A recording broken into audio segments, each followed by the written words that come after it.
All right. I'm catching him after he's only run, let's see, 9 miles today? So a low mileage day. CJ Albertson joins the podcast a couple days removed from nabbing that Olympic it's not even like an Olympic B standard, but getting under 2:11:30 now makes it easy for himself at the Olympic trials. CJ, how are you feeling post marathon? Um, Good. Yeah, I don't know if it makes the Olympic trials easy for me, but um, It's the easier for one, your family and friends to understand that you yeah, just need to yeah, get one top less three. thing to worry about. Yeah, yeah. let's Um, let's kind of like dive into just first off like why you decided to give it almost three shots in the past like 40 days of getting under 2:11:30. First you did one, I believe, what was it, in Fresno, and then after that CIM, and then finally went down to Mexico and ran 2:11:08. So how did you come up with this plan? well, I didn't really come up with this plan, but I, yeah, I had wanted to do Fresno, to kind of get under the Olympics, or to get under that minimum standard to be able to be used as a replacement, um, in the event that the U.S. has three qualifiers and I'm top three. Um, so we went through the certification process and all that. Um, that race ended up not counting anyways because there is a piece where it has to be submitted. It has to be put on the World Athletics calendar or something like that, a certain amount of days in advance, um, which, yeah, wasn't communicated, to the people that we asked, and I don't need to get into that, but so that race ended up wouldn't have counted anyways, but that was the original plan, and then CIM is just basically just a good opportunity to race and make a decent amount of money. Um, so I had planned on doing that. Not that had nothing to do with Olympic qualifying or anything. Just kind of just keep me in the zone of training. Because I wasn't specifically training for that race or doing like a huge build up for it and tapering or anything. Kind of just using it to kind of keep me kind of engaged as I get through the end of the fall with work and everything, and then have a race to look forward to. And again, something I can make some money and have some fun with.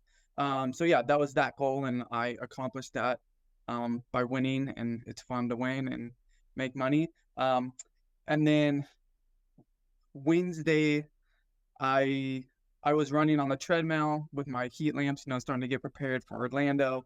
And I felt decent. I wasn't 100% recovered yet, but I'm like, I felt pretty decent. And I had looked at the World Athletics calendar probably early November, kind of just toying with the idea of like, okay, if I'm is there an easy chance to kind of get that standard time? And so I saw this Baja California race on the calendar, and it was certified and everything. But I couldn't really find any other information about it, and I kind of just forgot about it. And then I don't know, for whatever reason, like on Wednesday, they like that re-popped into my head, like, oh yeah, there's that race. I'll try to check it out. I did some searching through Strava and was able to find like some people that had ran it in 2022, so I could see the course. I was like, oh, it's like perfectly flat. It's just one huge loop and then a smaller loop, so there's hardly any turns, at least on paper. Um, and then I looked at the weather because we at that point we were only like 2-3 days out, and it was going to be 42 degrees at the start, low humidity, no wind. So then it started getting in my head like, this is a this is a perfect opportunity.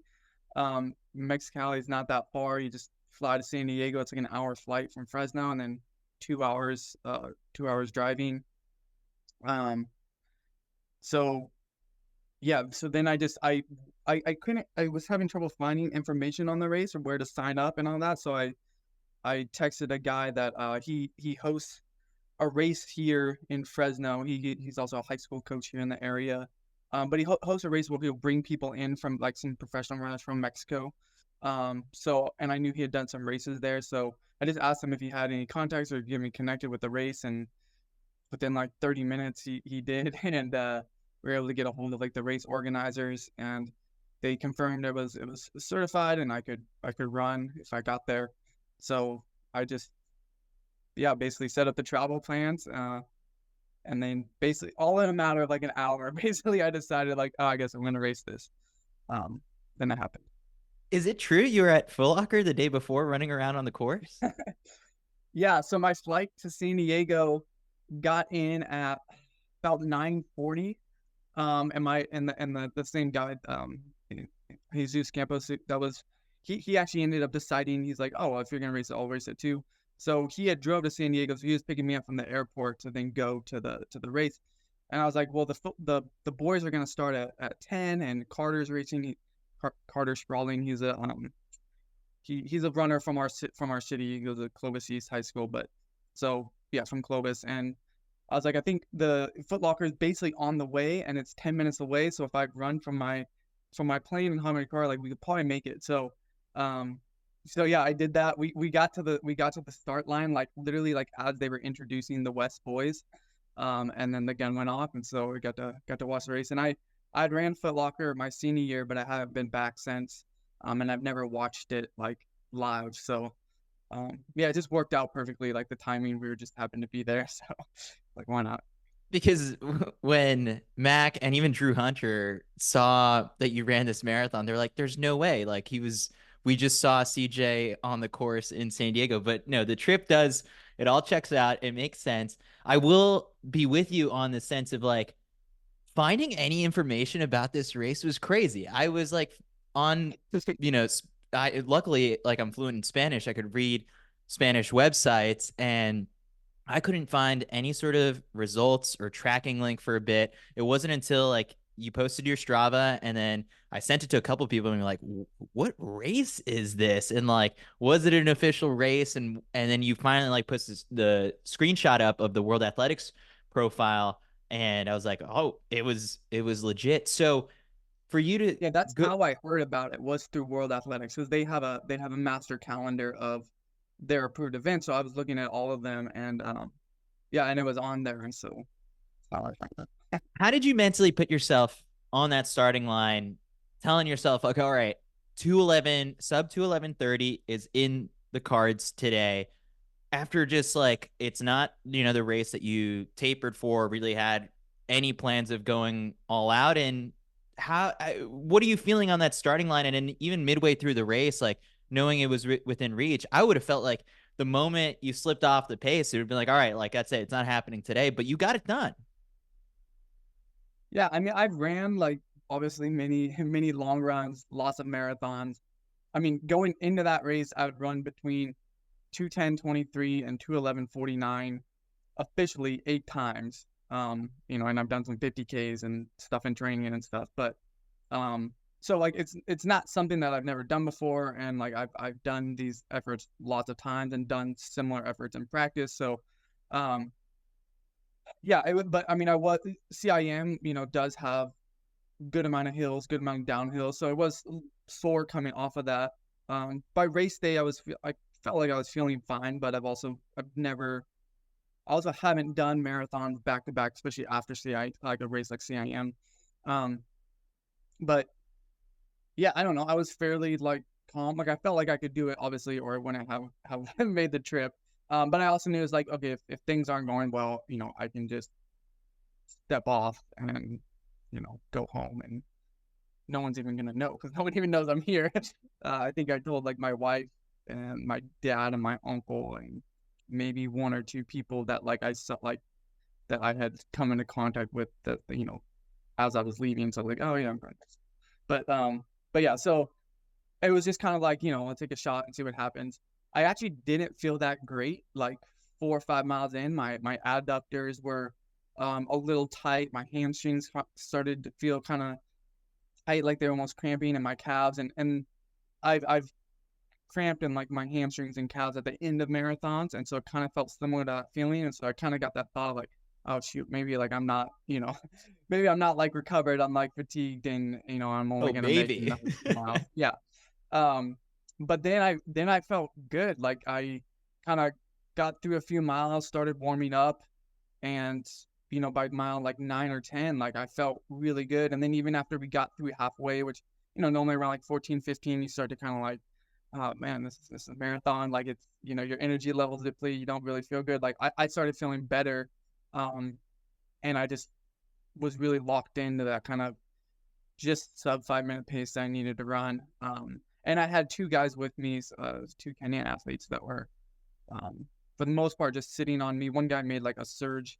I think he thought I was tired, so he could drop me, but he made a surge, and then we ended up catching him like, I don't know, half mile later. But yeah, so it was a fun race, and I mean, I actually felt way better than I felt at CIM. Like from miles 10 to the finish line, I mean, it wasn't even close. Like I felt way better than I did at CIM. So it was a sprint finish too, right?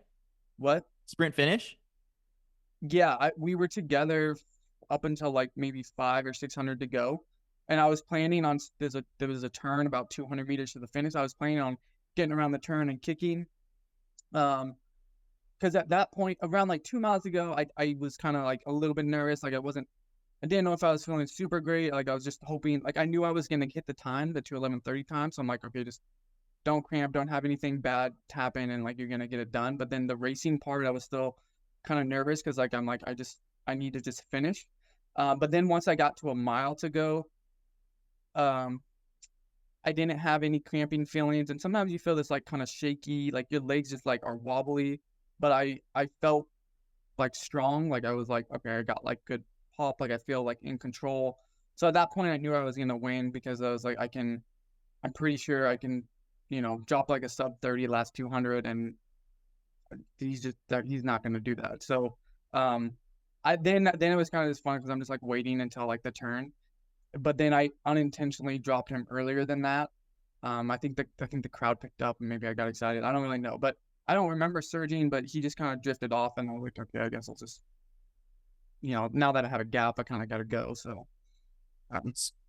why go through all of this trouble? Like your job is professional runner, and then I guess like you're as a professional runner and an American marathoner, there's so many different ways to answer the question come, January and February as the Olympic trials get closer.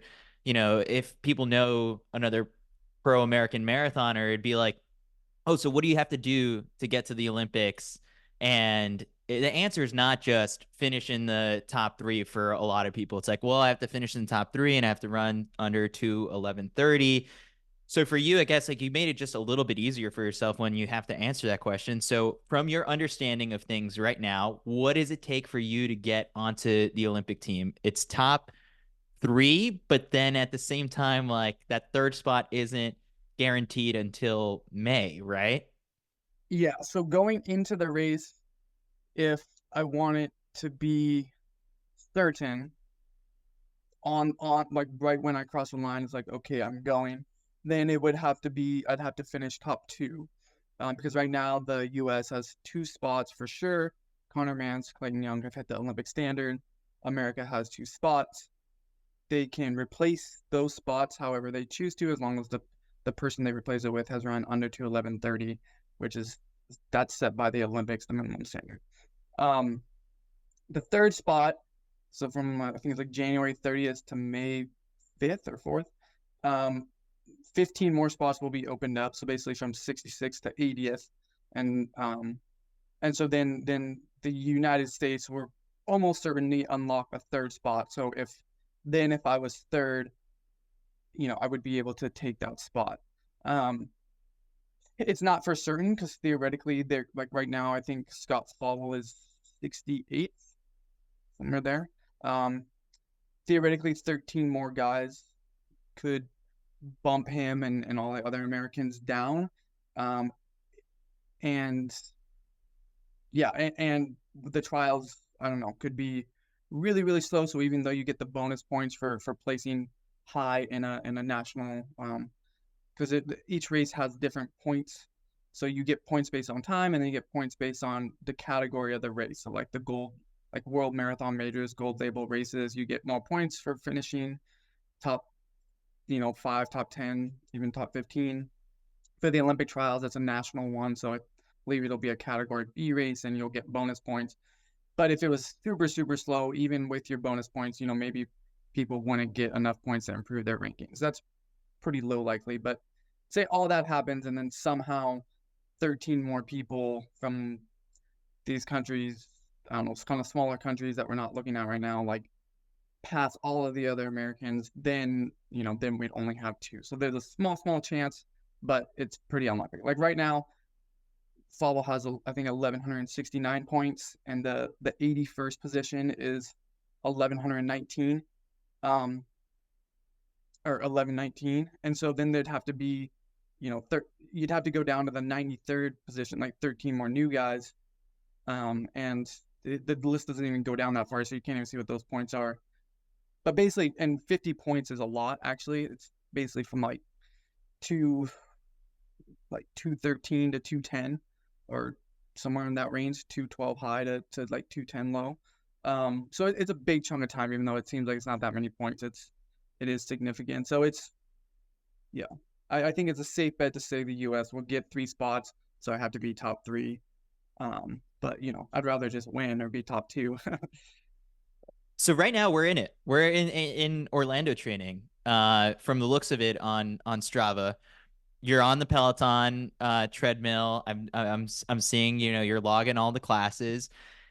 The thing that sticks out to me from this week, I'm looking at it right now. Fingers crossed for hellish conditions. And you had quote El Diablo, and there's a short video of you on the treadmill with the infrared lights. It says 98 degrees Fahrenheit. Take us through, I guess, what is happening in this video, and I guess like what are you hoping for in Orlando?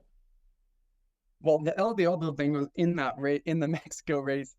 This guy was announcing the race from his phone. It was very impressive. I mean, the whole race is like live streamed, but like he's literally just riding his bike holding the phone, and it's one of the best streams you'll find. I mean, like for people that are like, we want to watch the race from start to finish. No, you see the entire race, all 2 hours and 11 minutes, just right there, and he's literally talking the whole time. It's very impressive. But he like nicknamed me El Diablo, and people like the whole like Mexican running community just found it hilarious, and so now I'm El Diablo in certain parts of the world. But so that was a joke.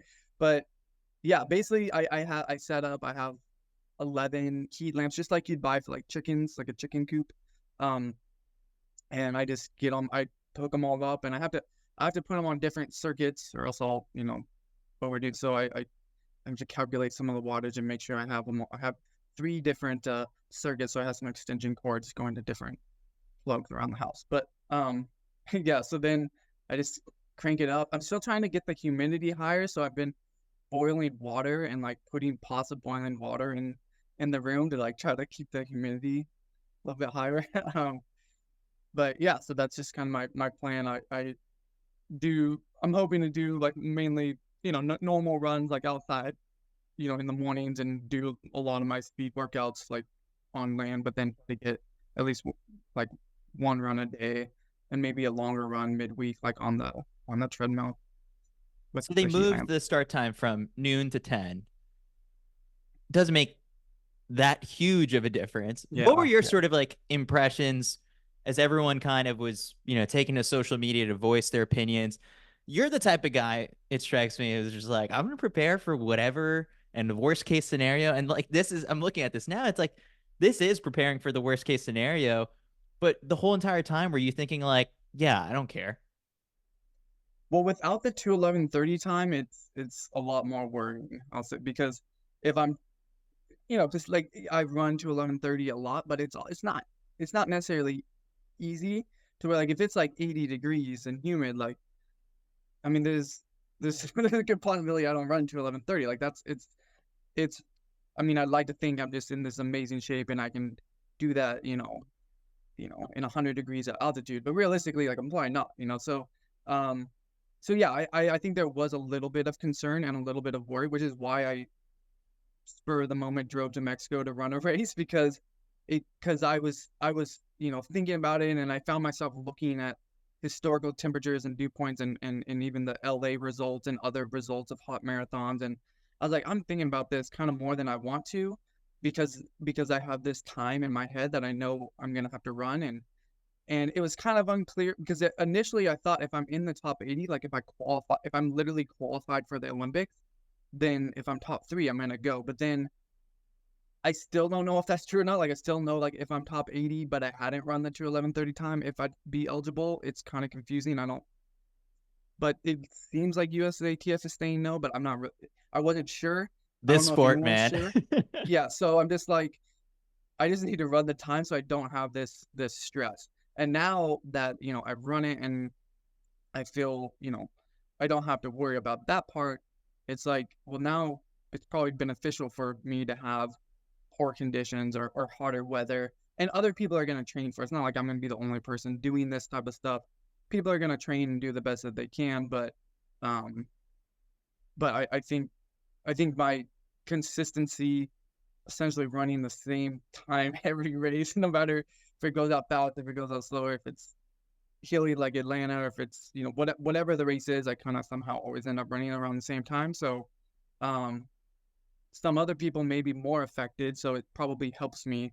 If it's like perfect conditions, we're probably gonna have to run 2:08 to make the team, which obviously I think I can do and I'd like to do, but um, but is that the highest probability of me making it? I don't know. Probably not. So like the warmer conditions probably at least give me an equal or favorable chance. So now it's just now it's a win-win, because if it's good conditions, okay, like just a normal race. But if it's hot, it's like cool. Like I'm excited. Like I'm probably more excited. So it just makes it fun, because yeah, it's a win-win for me either way now. Maybe in a hurricane, maybe that'd be the one thing I'm rooting against, because I don't typically run in the rain a lot. So no hurricanes, which could be a possibility. You never know. They'd probably cancel it though. You mentioned 2:08, and that's what Connor Mantz, Clayton Young ran. What do you think it's going to take for you to make? I mean, it's a big jump right now, but I guess you know and believe that you're capable of that. What's it going to take to close that gap? I mean, I think I've been in fairly close fitness. I mean, this year in Boston, I mean, we went out in 62:19. So, and I ended up running 2:10:33. But I mean, I think if I go out 2 minutes or even a minute and a half slower, it's reasonable that I probably could have ran a little bit faster on that day. So I don't think it's necessarily like too big of a jump than it is if you purely look at PRs. Um, but yeah, I mean, I think just a little bit more speed, just being a little bit more comfortable, just running faster, like running in the 440s.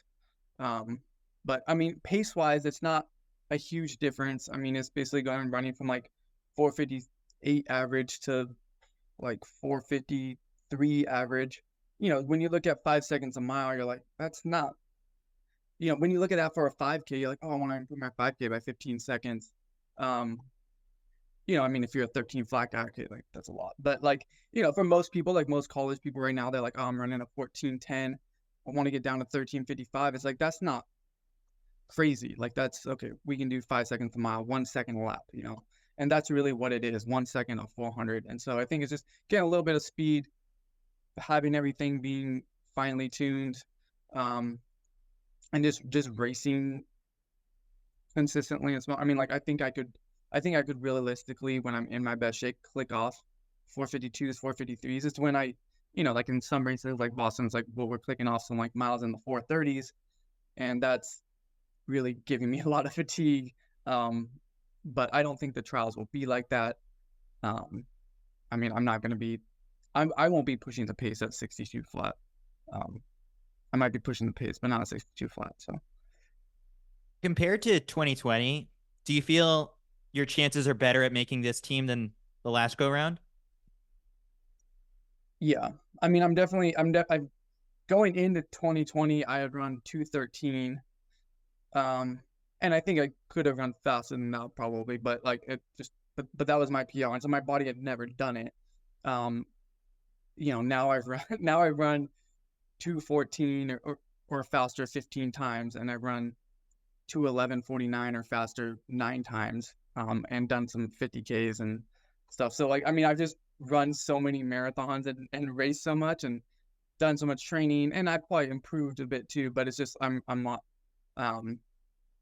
there's a lot more unknowns. I know how to race better, and I just ran faster. And I think, I think, everyone's hopeful, but like, I think by the time we get to the Olympic trials, I'll be in really good shape, hopefully the best shape of my life. So, yeah, I think it's gonna be a tough team to make. I think people kind of talk about like a few people, like, oh, they'll say Connor Mantz, Clayton Young, because they've ran fast, Scott Fauble, and Galen Robb, obviously. But then like there's so many guys that like I gosh, I don't know how to pronounce some of their names, but I mean like Leonard Career, Footsum,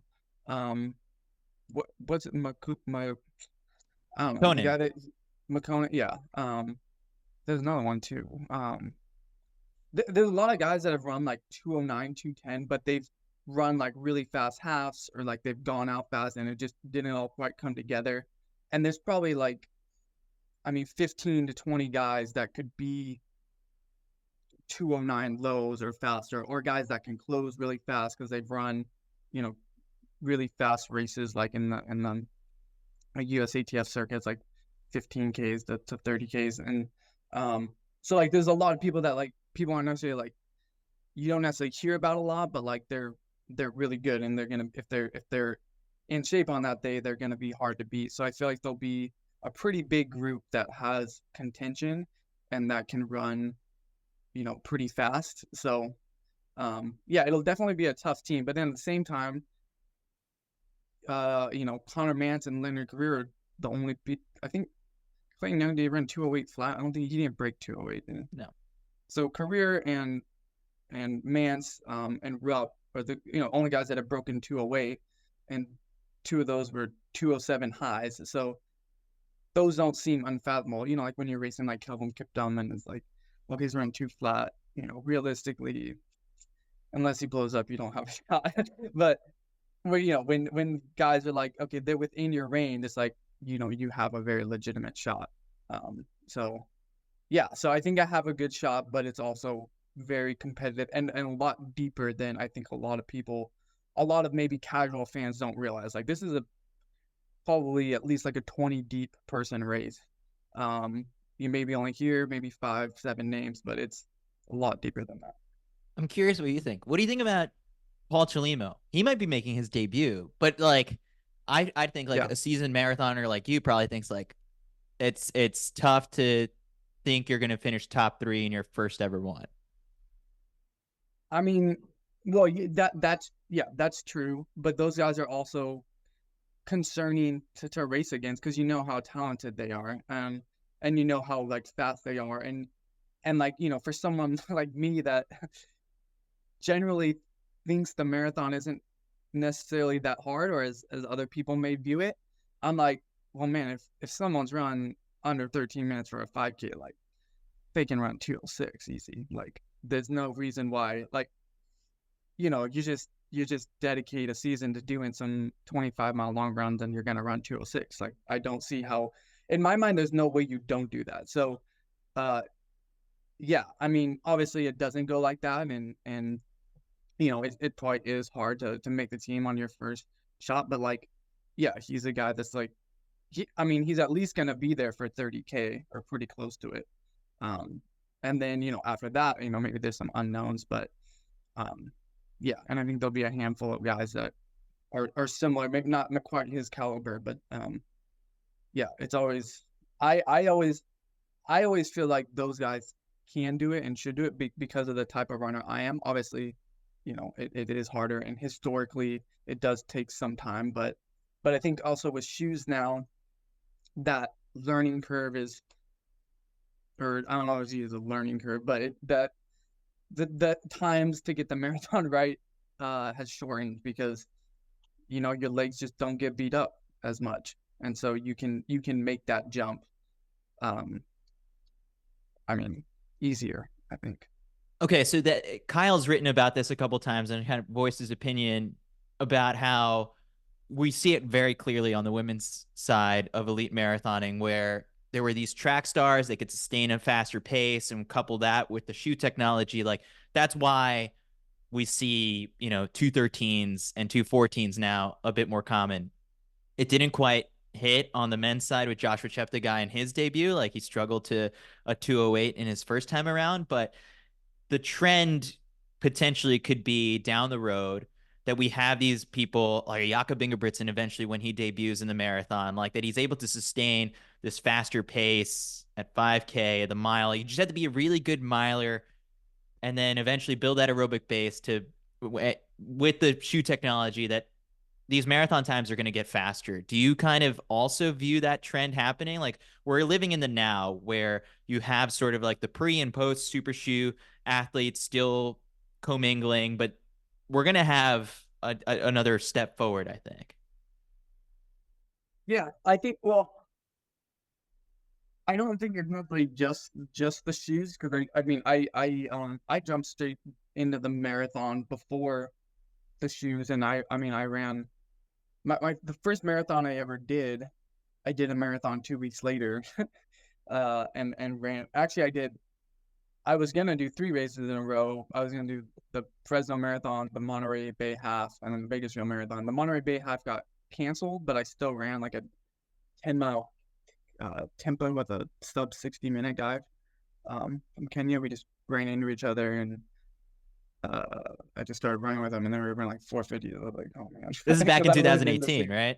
Yeah, this is in 2018. Yeah, and then I ran. So, and that was in like, I was wearing like these like Adidas like sub 2 shoes, and they were like less than 5 ounces or something. I mean, they were nothing. Like I remember them. Yeah. And so yeah, and like I just, that was my first season. Like I had gone a year without running competitively, and then just jumped right into like, I'm just gonna do some marathons. And so like I don't think it was necessary. Like I think the marathon just has never really been quite as like hard as people have like thought about. They just, a lot of track people just haven't done it, or they'll maybe kind of like, oh, it's kind of like an afterthought, like when I'm like, oh, I kind of want to, not really ready to retire, but I'm kind of done, so I'll just run some marathons to keep the money going a little bit until I officially retire. But or they just do it for fun, I don't know, just to see. But now it's like with the shoes, it's like a little, it's easier to make the transition, or it's easier to do training, or maybe in their event specifically, like now for like 5K, especially 10K training, like people can do a little bit more aggressive long runs. And if in the past maybe those 20-mile long runs would have maybe beat them up a little bit to where they weren't as sharp for their track workout on Tuesday or Wednesday or whatever, like a couple days later. Now it's like, well, they can recover a little bit better, so they can do that in training. And they're like, oh, I'm already doing 20-mile long runs pretty fast. Like the marathon doesn't seem as daunting anymore. So I think it kind of this is my theory, because I'm not sure exactly what they're doing, but they probably are, because I remember in college reading a bunch of Canova stuff, and he coached the world record holder in the steeplechase, and he'd talk about his like 2+ hour long runs at like 5:10 pace. I was converting it from kilometers, but roughly around like 5:10 pace, for like 24-25 miles through the mountains of Kenya, or I don't know mountains, but they have hilly, it's hilly. Yeah. And he was a steeplechaser. I mean, he ran the 3K. So now I think more people are doing stuff like that in training, and so the marathon just isn't the marathon anymore. It's just it's a distance event for sure, but it's not like this thing that's like really like tough to do. It's and you're seeing more people bounce back and forth. Like they'll do the marathon, they'll come back, do track stuff. It doesn't have to be this like, oh, once you're a marathoner, you can't ever do any speed workout, or you lose all your 5K speed or 10K speed. Like, Hassan's doing everything like 15. I mean, but like, yeah. So I think that's it's a combination of the marathon was never that far away from these other events anyways, but maybe people had that perception in their mind. But then now, partly with the shoes, it just allows you to recover a little bit better, and so people are more willing to kind of push the envelope in longer things. And then they're now realizing, oh, the marathon, and we're more just, I think, better with fueling, and a lot of there's a lot of like training groups that now have like fueling sponsors, or at least the people that make like gels and stuff. They want to, be connected with teams. So now people everyone feels pretty well. I mean, everyone's taking at least 60 to 100 grams of carbs per hour, and so like no one's bonking in the marathon anymore. Not saying no one, but people might like blow up because their quads get wrecked or something if it's their first or second one. But for the most part, people have feeling dialed in. All the things that kind of made the marathon difficult in the past, not that we've solved it, but it's drastically reduced. So the marathon's kind of like the 10K now, or the half marathon. You just gotta be really fast. I mean, yeah, that's how I see it. So I think in the short future, even like America there'll be so many more people running 208 to 206, and I think when you get under there, like under 205, it's like that's still like you got to be really really fast in the shorter distances, but to run in the high 2Os, I think that quantity will drastically increase. So between now and February 3rd, I remember when we chatted in April at the live podcast we did with Brooks. It was Kyle went through your whole like Strava week, and it was like, for most human beings considered crazy. Are you getting this crazy, this buildup, or like I'm trying to think of like before New York City Marathon, Cam Evans is out there talking about how he ran 170 miles a week, and that's never been how high up you go, but there's like tiers of crazy. Where are you gonna fall in between now and February? I'm not sure. I mean, I'm not gonna have like all of my training weeks be at like 170. I think it's hard to do. I may have like 1 or 2 weeks that are pretty high. I think you can get a lot of benefits from having like a 1 or 2 week block, like just really high, just doing a bunch of stuff. But I don't know how like sustainable that is.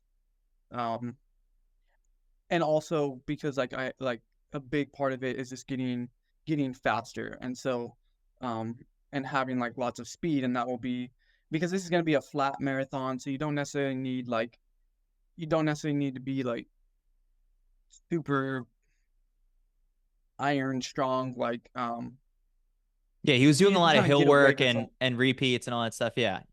yeah, you can get away with a little bit less mileage because like I mean, once you get past a certain point, like your body's probably not going to break down, like you have enough. But and like even like pure aerobic fitness, like there's a limit. But, like so like mine is like okay, like I still think you can get some little like a little aerobic boost and stuff from like a temporary like huge mileage week, maybe like maybe like similar to Boston, like another like 2 week block where like you're around 160 or so. But then for the most part, it's just like really sharpening the speed and being faster, and so you have to have some energy reserves to really like hit those higher intensities and like be able to run like lots of like repeats, like running 8 to 10 miles worth like under 440 pace in a workout to like really be sharp and fast, so you can just cruise at 452 pace or whatever. But so that will more be the focus. I don't think like hitting tons and tons of mileage is necessarily like the answer to running faster for me at this point. But I do hope to be like have a couple pretty high weeks. But the main focus is more speed. My favorite thing about you, CJ, is that when everyone thinks something's crazy, you come up with a logical response. Like, no, that's not that crazy. So, like, inversely, Parker Valby, her training has kind of like been talked about a lot within the last couple of weeks. And I think you were even like in our comment section on an Instagram post being like, no, this makes sense. So, like, 2 to 3 runs a week, a lot of time on the arc trainer. For you, why isn't that training crazy?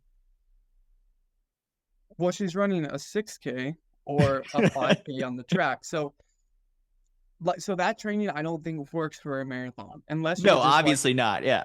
if you're like Jeanette, I mean, you gotta She'd have to do a ton of lifting, tons of plyos, which she probably wouldn't do, or else she would just run more because she wouldn't. I mean, you wouldn't be as injury prone. But um, yeah, you would just break down in a marathon, like the because what gets a lot of people is just like your muscles, everything just breaks down, and so you can't run. Even if you can aerobically handle it, you can't, you just can't go.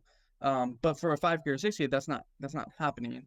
So she's just like with her. I mean, aerobically, if she's really cross training, up to like 2 hours a day. Who's running 2 hours a day? What other woman in the NCAA is running for 2 hours a day? Probably. I mean, I don't know how many are running 110 miles a week, so probably not very many. Um, Probably none. There's maybe one. I don't know, but not many. So she's aerobically training just as much, probably more than almost anybody. So like, so that's not crazy. Let's just say you're if you look at it from a physiological part, okay, her heart's getting the stimulus, her cardiovascular system, her blood vessels, her mitochondria, they're all getting the stimulus for this amount of time. So that is perfectly logical. Like it doesn't always exactly translate to running, but then she has those 2 to 3 days a week. If she is running and she is running hard workouts, running at race pace or faster, doing just normal workouts, like she's then becoming efficient at race pace. She's getting the neuromuscular benefits. I mean, when you look at her run, like she's very smooth, like her form is good. Like, I mean, she doesn't look awkward, like she's just on the arc train all the time. Like she looks like she runs, and she runs very well. So I think for what she trains for, she's maximizing her aerobic system. She's maximizing her neuromuscular efficiency at specific race pace. So what else? I mean, she's obviously doing race pace, so she's getting that blend of like lactic tolerance and like kind of working those different energy systems. So like she has everything that like you're trying to achieve with training. Um, it sounds incredibly boring, like being on doing the cross. I hate cross training, but she's obviously disciplined enough to do it. So yeah, I think there's nothing illogical about it. I think why why they don't recommend it. Like in my experience, when I have athletes cross train, they're on the bike, whatever. It it's not the same because when you're on the bike, I'm saying like you need your heart rate up at least close to 150 because most like 19-year-olds, their aerobic systems aren't super good, so their heart rate's naturally a little bit higher, and their max heart rate's like over 200. So 150, if you're 50 years old, you're like that's high, that's hard work. For a 19-year-old, it's not. But they don't get their heart rate up that high when they're on the bike for not even 30 minutes, let alone 2 hours. So like most people just won't cross train because it's way harder. Like psychologically for me, like for me to get my heart rate up high enough on the bike, like I'm just not good enough on the bike. I cannot work that hard. Like I can't even get up to 140. Like I'm dead. Like I'm like sprinting on the bike because I'm not good on the bike. It's different. I'm not. My cardiovascular system is super fit, but those muscles using the bike, the coordination, I'm just not good enough to work hard enough to get the same workload. So most people, I think, could still benefit from cross training, but if they tried to copy her, they simply wouldn't. It would take them a long time to actually be able to work hard enough so that the training is equal. I think Valerie, probably her training probably is the right intensity. I mean, honestly, like she's running really well. So, but yeah, it wouldn't work for a marathon, I don't think, unless she was just like, I don't know. Yeah. All right. I kept you long enough, CJ, even though I said we were just going to catch up for like 20 minutes, but I could talk training and running with you for hours and hours. But what do you have the rest of the day? Like I'm assuming this is run one of two for the day. Yeah, well, I'll run again. We have a little Christmas party that we're hosting with some people from our church, some friends. So we got to go pick up a tri-tip and um yeah. So I'll go get some food, run, and then make some food and have a little Christmas party. I hear so how many more, what is it? The infrared lights from the chicken coops. How many more do you need? Or like, what are you looking for right now to like really deck out this this heat chamber that you've created? I have 11. That's probably the most, because I can only put so many on the circuits without like overdoing them. Because I think you can have like, I don't like to like get too close to the max. I think each one can have, it's like 15 amps. So I think it's like 850 watts at a time. And each lamp is 250, I think. So like when you have six, you're at 1500. And so I don't like to go the seventh one on a single one because like if my wife plugs something into something else, I don't like blowing the circuit is just annoying and you gotta go fiddle with the panel. So I usually won't only put six at most on a thing, and my treadmill's on the third one, so I can't plug more to that circuit. So around 11 or 12 is like the most that I want to have. Otherwise, I gotta find another outlet and have two. It's just too many cords. But I can get it sufficiently hot enough with the 11, so I think I'm good. What's your electric bill? Well, I have solar, so it's nothing, Oh, and it's not really that much. Like, so say you have, like, okay, we'll have 12. Say I have 12 of them going. So that's 3,000 watts. So it'd be, if I ran it for an hour, it'd be 3 kilowatt hour. It'd be 3 kilowatt hours. That's really not a whole lot. I mean, like my solar panels on average make, I think it's 30 something per day. I mean, it's like in the summer I'll make like close to like over 60 kilowatt hours, and then winter obviously it's less. So even if I do like a 2-hour run with all of my things going, it's only 6 kilowatts. It's not a whole lot. So nice. But I've never had to, since I've had solar, I've never had to, my trip's always been negative at the end of the year. So There you go. okay, yeah. All right, TJ, I appreciate you catching up and, looking forward to just continuing to refresh your Strava over the next couple of weeks and seeing everything come together before Orlando. All right, yeah. Thanks. Nice catching up with you, Chris.